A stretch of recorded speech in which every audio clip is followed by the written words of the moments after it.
So let's take a look at something like this that has asymmetric centers. So a carbon that's sp3 hybridized, or just anything that's sp3 hybridized that's bonded to 4 different things. So this molecule has 2 asymmetric centers. I'm not going to worry about labeling them RS right now, but the first question I'm going to say is, can you draw an enantiomer of this? So what would you take to draw an enantiomer? If I want to draw its enantiomer, obviously this is not a reaction, this is just draw the enantiomer of this. We need to invert the stereochemistry on all asymmetric centers.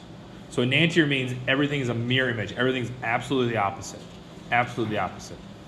So what would an enantiomer look like this? Let's try to draw what an enantiomer of this is. All right, so just drawing kind of the skeleton here, the wedges and hatches.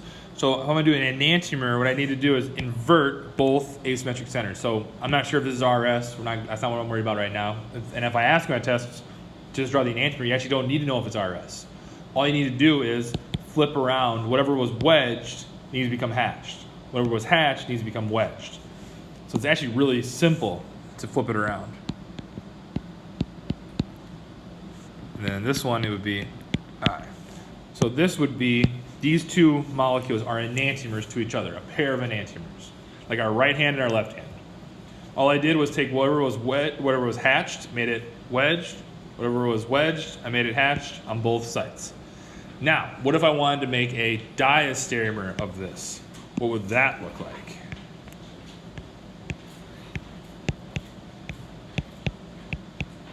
Now, diastereomers are only possible if you have at least 2 asymmetric centers. If I only had 1, I can't have a diastereomer, hence di, as in 2. So I had to have a minimum 2 to even have a diastereomer. Diastereomers have at least one of the asymmetric centers doesn't change. It's the same as its other diastereomer. The other one, at least one other one has to be different. So let's take a second and see if we can draw one diastereomer for this. All right, so what we're gonna need to do here, so let's decide.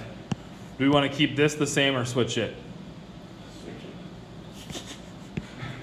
We'll keep it the same.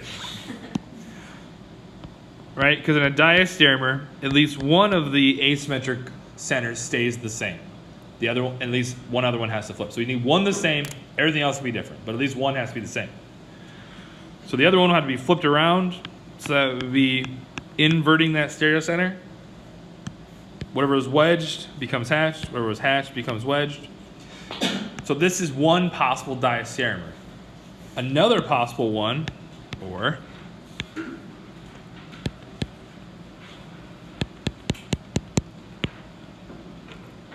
would be keeping the other asymmetric center the same and flipping around this one. So this is also a diastereomer to this molecule. This molecule and this molecule are diastereomers. The first one I drew and this one I drew are also diastereomers. What are these to each other, though? These are enantiomers, right? So it's all relative about who you're talking to. They're talking about pairs. So this molecule and this molecule, let's just go ahead and label them. Maybe that might help. A, B, C, and D. So A and C are diastereomers. A and D are diastereomers. But C and D, if you look at them, wait a second. Everything is flipped. C and D are actually enantiomers to each other. They're enantiomers to each other. What are B and D to each other? They're diastereomers as well. What is B to C? What's their relationship? B and C, they're also diastereomers. They have one center the same, but something else is different. Right? So this is how you can kind of get really complex really fast. One thing that's interesting, though, diastereomers versus enantiomers. What are about the physical properties? Diastereomers have different physical properties. Different melting points, different boiling points. They'd have different RF values on TLC. Right? So that's an important difference. That really matters for chemistry-wise when you're trying to separate things. Enantiomers you really can't separate very well. It's really tough. You have to use something else that's an enantiomer actually to separate enantiomers. Okay, let's take a look at a alcohol reacting with an acid, and it's going to do one of our reactions, SN1, SN2, E1, E2. So let's think about what's possible here. So just for our process of elimination, into E1, E2. You should be able to eliminate right now two of the major possibilities. All right, so let's look at what we have. So we have what kind of alkyl halide do we have here? Secondary allylic. Right, it's a secondary allylic.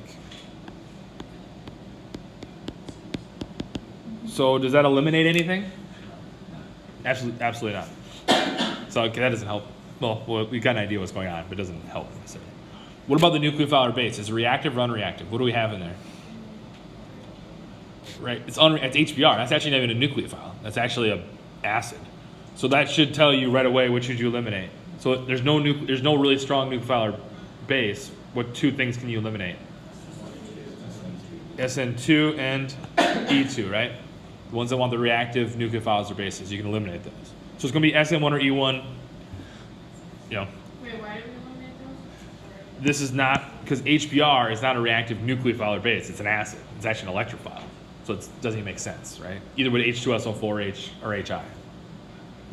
So the first step, actually, the nucleophile, then of course, if this isn't the nucleophile, this is an electrophile, what does this have to be? If it's going to react, it has to be a nucleophile. And the question is, where is it a nucleophile at? Where is this most electron rich? The oxygen lone pairs,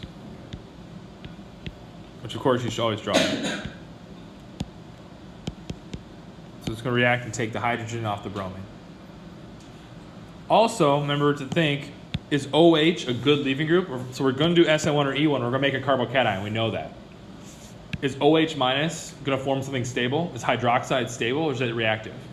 It's reactive, right? It's a strong base, it's reactive. So it's not a good leaving group. This is helping make it a better leaving group so we can do and make the carbocation.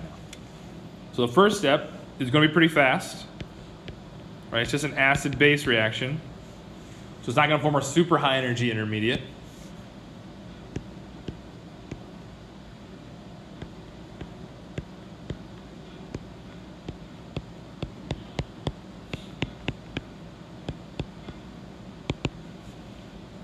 Balance our charge, plus Vr minus.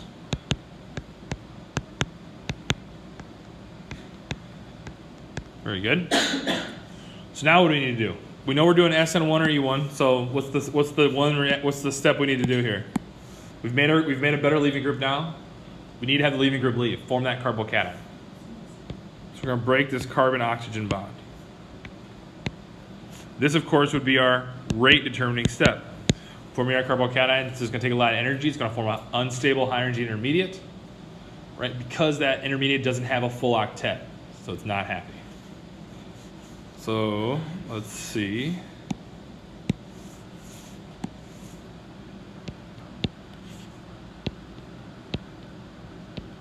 Oh, I drew it wrong. That's a good thing to be careful with. I'm going to number my carbons, because that's just great life advice.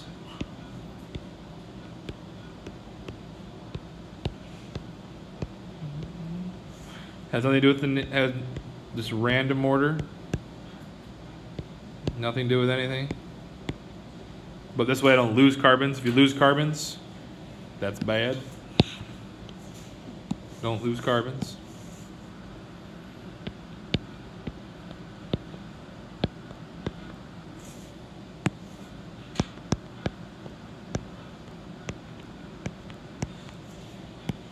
Remember those carbons. 1, 2, 3, 4. Plus charge now on 5, 6, 7, 8. Okay. And we made water. That fell off. And Br minus is still floating around. Awesome. So we made a carbocation. Now we need to ask ourselves, Can this carbocation rearrange, and will it rearrange? So let's take a second and think about that. Right, so now we have a carbocation, so we need to think about rearrangements. What kind of carbocation do we have here? We have a secondary allylic. Can I draw a resonance structure that gets me a more stable one? If I move this pi bond, which I could, I would get still an allylic carbocation, but then it would be a primary, it would be the plus charge on 8. That's secondary allylic's better than primary allylic. Can I do anything better than that? I do have hyperconjugation. What about the hydrogen on carbon 2? What if that shifted? That'd be a tertiary carbocation. Tertiary allylic carbocation.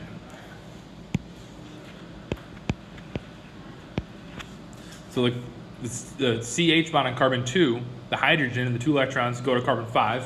Where's there a plus charge now? Right, rearrange. And now there's a plus charge on carbon 2. Now why would it do that? It doesn't just do that. The only reason it would do that is if it creates something that's lower in energy. And why is this lower in energy? Tertiary carbocation. Tertiary and allylic. Tertiary would have been enough. Right? Tertiary wouldn't have been as good as any allylic. Tertiary and allylic, that's the key. Good looking carbocation. I don't know if we can make it any better than that. The only way we can make it better is if we had some benzylic around, but do you guys see any benzene rings? No? Good. Bring our Br minus along for the ride as well. Keep that there. What do we want to do now? E1 or SN1? I can pick one I would think would work best. See if you guys can think of it. All right. So we have a choice. SN1 or E1. When you see a lot of pi bonds around, we talked about resonance and conjugation, a bunch of pi bonds lining up together that can help spread those electrons out through all those p orbitals. In this case, I'm leaning E1. So then it becomes, okay, if I'm leaning E1 because I'm seeing these, I need to get a pi bond that's also in conjugation or could do resonance with these. So if I'm thinking E1, we need to look at what? You need to look at the beta sp3CHs, that's right. So that'd be carbon 1. Right, 1, 2 bonds away, the hyperconjugation buddies for this carbocation. 1, 2 bonds away. sp3CHs. Are there any other sp3CHs? Where are they at? On 5. Which one? So I have 5 beta sp3CHs. How many different types do I have? How many different alkenes could I form? 2. Which one's going to be the best one to react? 2 or 5? Or 1 or 5? 5. Why 5? Because it's more substituted, that's one good reason. And it leads to conjugation, all the pi bonds lined up. Right? So it would lead to the more substituted product, for sure, right? A tri-substituted alkene versus a di-substituted one. But if you put the pi bond here, notice all these pi bonds now are in conjugation. They can do resonance structures with themselves. That's a good thing. So both the substitution, the Zaitsev kind of rule, but then also that resonance conjugation stuff we talked about before too would matter. So let's take our bromine. You could use the solvent. You could use the Br minus. It's your world. I'm just living in it. Pick your final step, nucleophile. It's all good. So what does that end up being? So the final product you'd get, what I would predict to be the major product, would be this E1 reaction, because you have all this conjugation, right? So that would be this tri-alkene, 3 alkenes all lined up. Nice resonance, nice conjugations. That's why I picked the E1. So if we wanted to take a step back and look at, okay, how many steps, how many hills would this be?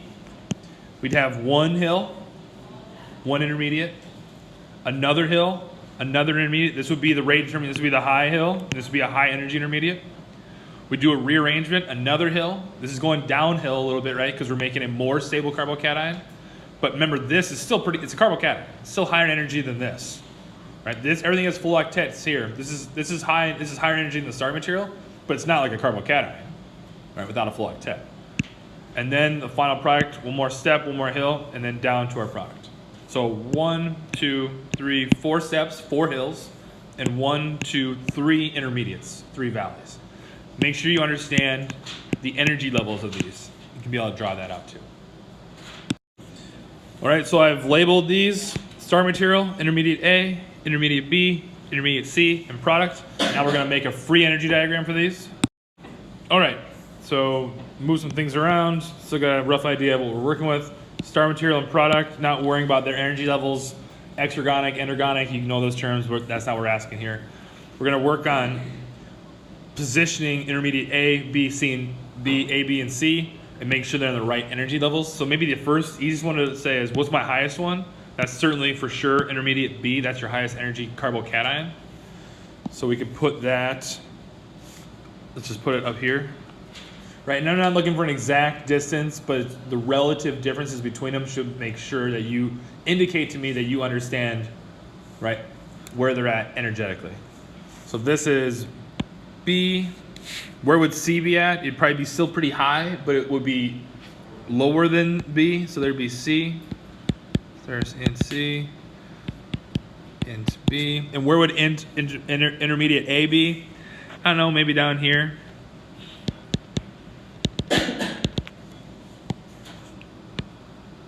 Oh, transition state. Woo! Transition state, a lot of energy to get to that carbocation. Not much energy to go downhill to get rid of to get a more stable carbocation. And then not much energy to get rid of the carbocation and do the final E1 elimination. Right, so just get an idea, make sure you have an idea about relative energy levels. That's important. Doesn't need to be perfect, certainly doesn't need to be pretty. Just needs to show that you know, right, carbocation energy stability versus something that's not a carbocation. All right. This is a problem from quiz number 3 in 2016. So this is about the stereochemistry kind of work.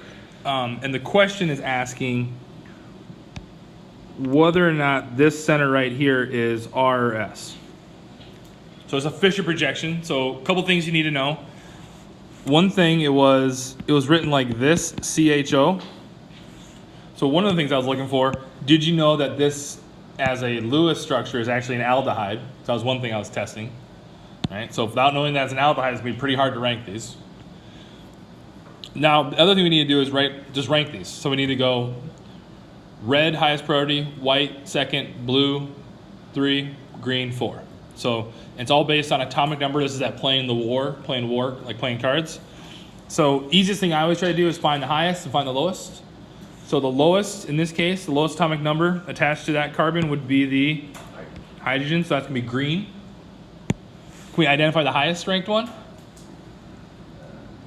The O, the oxygen, right? Highest atomic number. So now we have between carbon and carbon. So carbon versus carbon, that's a tie. So we got to look at what this carbon's attached to. Remember, high card wins. So what is that carbon attached to? That carbon's attached to an oxygen, and an H. This other carbon we're talking about right here is attached to what? It's attached to an oxygen, a carbon, and an H. So who wins? Which one's going to be the red? Which one's going to be the white? The top one's going to be the white. So we'll white. And then the bottom one's going to be the blue. Blue. Now you got to remember what Fischer projections are like. Remember, Fischer projections are like the bow tie. The horizontal things come out at you. Right? The things that are horizontal are wedged. The things that are vertical are hatched. So what this really looks like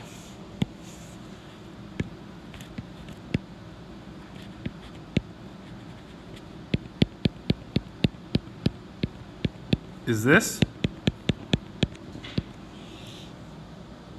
So we could draw on our things: green, blue, red, and white. Then we can use our models to see if this is R or S, get things lined up according to our models. Grab the green ball, turn it towards you, say red, white, and blue. If it rotates clockwise, it's R. If it rotates counterclockwise, it's S. we've come to consensus here. It is an R asymmetric center right here. So the biggest important thing is make sure you rank them correctly and show that you rank them, right? If you just wrote RS, you can't earn any points. I want to see those rankings. That'll help. Right? So make sure you show your work on this too. Looking at alkene stability. So I got 6 alkenes drawn here. So according to Zaitsev's rule, there's 2 factors: regioselectivity and stereoselectivity. Those are just fancy words. Regioselectivity means you want a more substituted alkene. Stereoselectivity, or stereoselective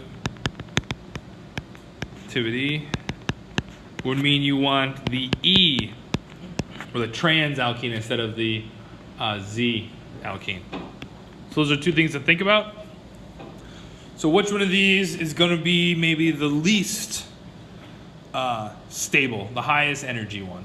So if I label them, let's see, A, B, C, D, E, and F, which one's going to be the highest energy one, do you think? The highest energy, the least stable one.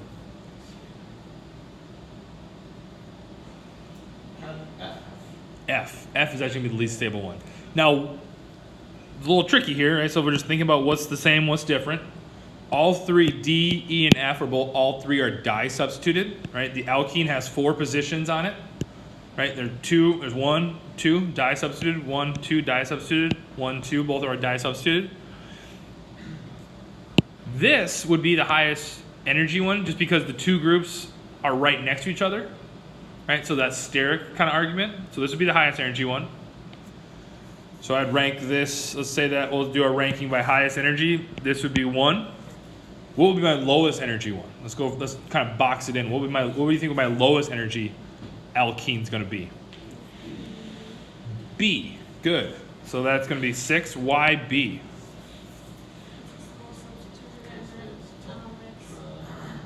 It's the most substituted, and the largest groups, right? If we rank, these largest groups are on opposite sides, so it's an E alkene. So it's tetrasubstituted and it's an E alkene, so that would make it the most stable. Right? The least high, that would be the lowest in energy, potential energy. Okay, so let's go from deck down to here again. So between D and E, which one of those is going to be highest in energy? D, very good, because it's a Z alkene. And then we're going to say the di-substitute, that's trans, or E. Now between A and B, which one of those is going to be higher in energy? A or C, sir? Excuse me? C, less substituted. Very good. And finally, fill in that last gap. Be right there for that tetrasubstituted one that's also a Z alkene. Good. Nice. We're going to take a look at an E2 reaction. So how do I know it's E2? We have a secondary alkyl halide. So actually everything's kind of possible. But I have a very reactive nucleophile base that's also pretty large. So I'm thinking E2. When I think E2, that means I need to get things anti-periplanar. So that means in this case, if I number the 2 carbons here, carbon 1 and carbon 2, carbon 1 has my leaving group, that bromine. So I'm looking at anything, those alpha sp, or those beta sp3CHs. So that'd be on this carbon or this carbon. This one would give the more substituted alkene, so that's what we're going to react with. Plus, that's the one we're going to rotate. So that's kind of also the skill we're working on. So I need to get the bromine, the leaving group, and the hydrogen, the beta sp3CH, anti-periplanar. So I need to get them in this kind of conformation. All right, so I like to rotate to get the leaving group and the hydrogen in the plane 180 degrees apart, because then it's really easy to see the wedges and hatches and know which kind of alkene we need to make. All right, so we're going to rotate. We're going to rotate 1 carbon at a time. Try to rotate more than 1 carbon at a time. Get yourself in a little bit of trouble. So let's rotate carbon 1. So let's rotate C1. How many degrees do I need to rotate C1 to get the bromine up here in the plane? 60, that's right. So I always like to draw these. Draw the stuff that that didn't change this time. Make sure you're accurate. So whatever's on carbon 2, right, didn't change, so let's just draw that in there. Now we know we have to have the bromine here. So if we rotate that 60 degrees, what came forward then? What is now wedged? The methyl, and then the hydrogen now is going back. So rotated 60 degrees. We're going to need to do another rotation now. So bromine's in the plane, excellent. Carbon 1's good to go. Now we need to rotate the hydrogen, or carbon 2. Because we need to get the hydrogen into the plane. How many degrees we're going to have to rotate this?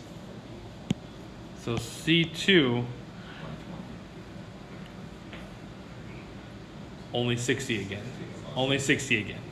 Yep. So this one's a little tougher to see. The one thing that's going to make this interesting or harder to see is the thing that was wedged on C2 to start is still going to be wedged after this 60-degree rotation. So what didn't change was the stuff on C1.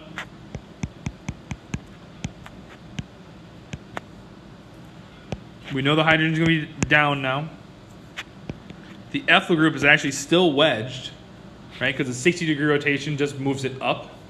And now the methyl group is hatched. But now I got everything lined up perfectly. Now I can do my E2 reaction, my concerted one-step reaction. Grab that hydrogen, electrons go there, kick out the bromine.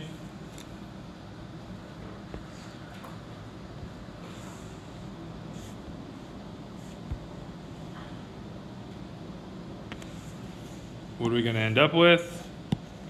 An alkene. Now the easiest way to draw this alkene is to notice the things that are wedged are always going to be on the same side of the alkene. The things that are hatched are going to be on the same side. That's why I like to get the bromine and the hydrogen in the plane. So when I draw this alkene, I know, okay, that methyl is wedged. Oops, I lost a hydrogen. Don't want to do that. There's still an H here. Be sure you copy well, right? Don't mess that up. The H is going away. What is else on the same side as this hydrogen that's wedged? A carbon, a CH3. Methyl and ethyl. All right, this methyl is right here. This ethyl is right here. They're on the same side, 1 and 2. So that's the alkene you make. In this case, this is a Z alkene. This is a Z alkene. So right, normally you wouldn't, in Zaitsev rule, you wouldn't want to make a Z alkene. But because in E2 reaction, you gotta get things anti-periplanar, you are gonna make the Z alkene. If it was an E1 reaction, what kind of alkene would you make? E1, what kind of alkene would you make? E or Z, do you think? E, right? If it's E1, if this was not a reactive base, if it was weak, if it was just an OH, if it was tert-butanol, if it was an E1 reaction, then we'd make the E reaction. Because in that case, in E1, do you need to be anti-periplanar? No. So you'd make the more stable one. But with E2, you're kind of stuck with whatever the conformation is. Or one thing to change here. Sorry, I messed up. This is actually not 60. This is a 120-degree rotation. That's a 120-degree rotation. The bromine goes into the plane. That's 120 degrees it's rotating. So this C1 is rotating 120 degrees, not 60, 120. Because you'll notice the bromine comes up, and what was hatched becomes, or what was plane becomes wedged, and what was wedged becomes hatched. That's actually a 120-degree rotation. This is only a 60-degree rotation because you're only moving at 60 degrees. So this was 120, sorry, this was a 120, this was a 60.